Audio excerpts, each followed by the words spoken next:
Et salut à tous, aujourd'hui on se retrouve pour une nouvelle vidéo cuisine et aujourd'hui on va faire un poulet grillé avec une petite marinade à la Guinness. Vous allez voir, c'est une recette que j'ai trouvée justement dans le livre Guinness que j'avais acheté en voyage à l'époque au musée Guinness. Du coup j'ai dit on va essayer 2-3 recettes. On avait déjà essayé la beef puff pastry pie, du coup qui était avec de la Guinness aussi, qui était vraiment bonne. Du coup j'ai dit je vais essayer avec le poulet, voir un peu ce que ça donne. Donc on va se faire la marinade. Moi j'ai fait une marinade la veille. Du coup mon poulet est mariné déjà depuis un peu plus de 12 heures. Mais je vais refaire une marinade avec vous pour que vous voyez un petit peu comment on fait la marinade. Après on s'occupera de la cuisson du poulet que j'avais fait mariner la veille. Et puis on va faire une petite assiette avec une petite salade, un petit truc tranquille. Donc on va commencer avec la marinade. Alors, pour la marinade, on va avoir besoin d'une balance. On va avoir besoin d'une casserole. Et on va commencer par de la Guinness. Donc on va avoir besoin de 300 ml de Guinness qui fait 300 grammes. C'est comme l'eau. Alors je prends la Guinness en canette. Pour ceux qui ne savent pas. Parce qu'à l'intérieur, il y a une bille d'azote. Je me trompe peut-être de gaz.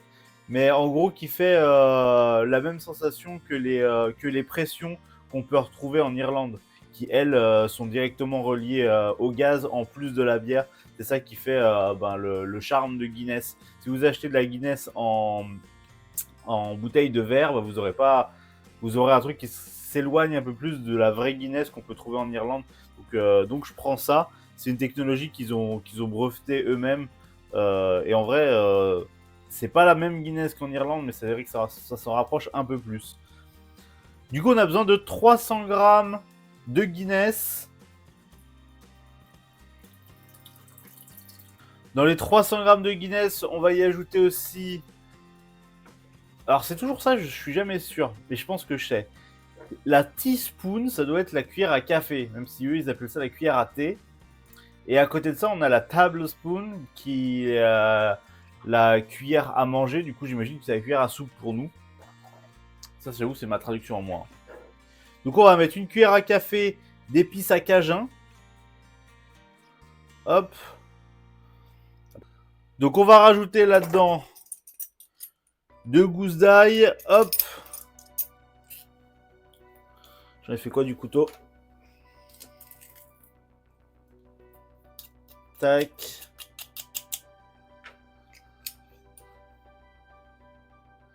Et après, on va y ajouter 2 cuillères, du coup, tablespoon, donc des cuillères à soupe de miel.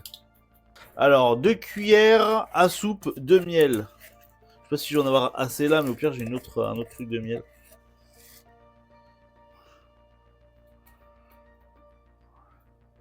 On doit rajouter 1 cuillère à soupe de vinaigre balsamique. Et donc, ce que je vais faire, c'est que je vais mettre tout ce qui me reste, moi. Hop. Parce que j'en ai plus beaucoup. Normalement, on doit être pas loin d'une cuillère à soupe, je pense. Après, on a un zeste de citron vert et on va utiliser aussi le jus du citron vert. On a le citron vert en entier, quoi.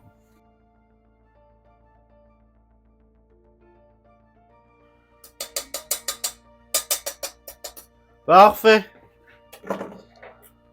On a le zeste d'un citron vert à l'intérieur. Ce coup-là, le citron vert, on le coupe en deux. Et on va le presser au-dessus. Comme ça, on aura notre jus de citron vert. Du coup, on a mis la Guinness, on a mis cajun, on a mis ail, on a mis miel, on a mis vinaigre balsamique, on a mis zeste et jus d'une lime. Et maintenant, il nous manque deux anis étoilés. Alors, c'est fort l'anis étoilé, donc vraiment respectez ce qu'ils disent. Mettez-en 2, je pense. Au moment, elles sont cassées, donc c'est chiant. Voilà, là, c'est fait 2. Hop. Et du coup, maintenant, on va se faire chauffer ce mélange. Donc là je vais laisser la cuillère dedans, parce qu'il y a du miel accroché à la cuillère, donc je vais attendre que ça chauffe. Ça fera fondre le miel qui est sur la cuillère, et après, on sera bon. Ça nous servira à mélanger, même s'il n'y a pas grand-chose à mélanger.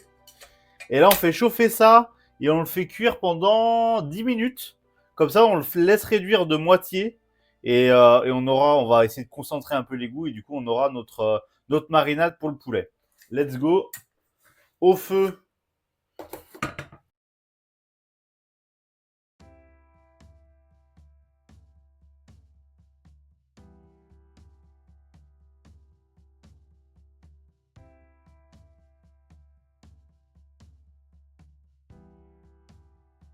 Donc là, j'ai mon poulet en train de mariner depuis hier, juste là, avec la marinade, du coup la même que celle qu'on vient de faire. Mais du coup, je l'ai faite hier et elle a passé la nuit avec. Donc là, on va mettre nos cuisses de poulet. On va commencer à les faire cuire comme ça. Et on mettra un petit peu de marinade avec, histoire de l'arroser un petit peu.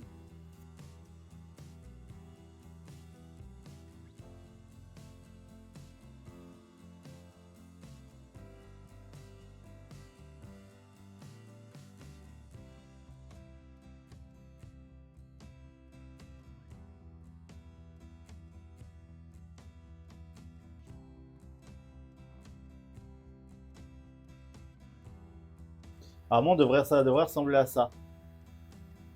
Donc on a bien le côté bien bronzé, mais en fait c'est juste le sucre qui aura caramélisé, vous voyez. Hop. Donc là c'est en train de le faire. On va le voir, en fait les bulles elles sont en train de grossir petit à petit. Et en fait c'est juste en train de faire doucement un caramel. C'est ce qu'on a besoin. On va pouvoir arroser un peu la viande, je pense.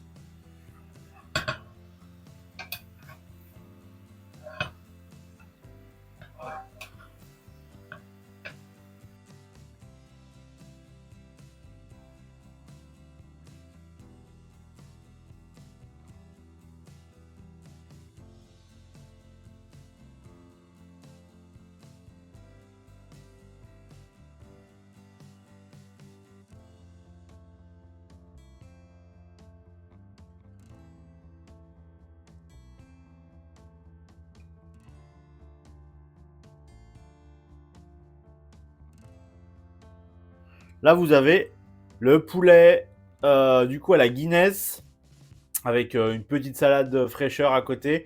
Ça fait un peu, ça fait plat estival de fou ça. Ça fait plat estival de fou, moi je kiffe. Je vais vous montrer sous l'autre cam quand même. Petit poulet grillé à la Guinness, petite salade pour accompagner tout ça.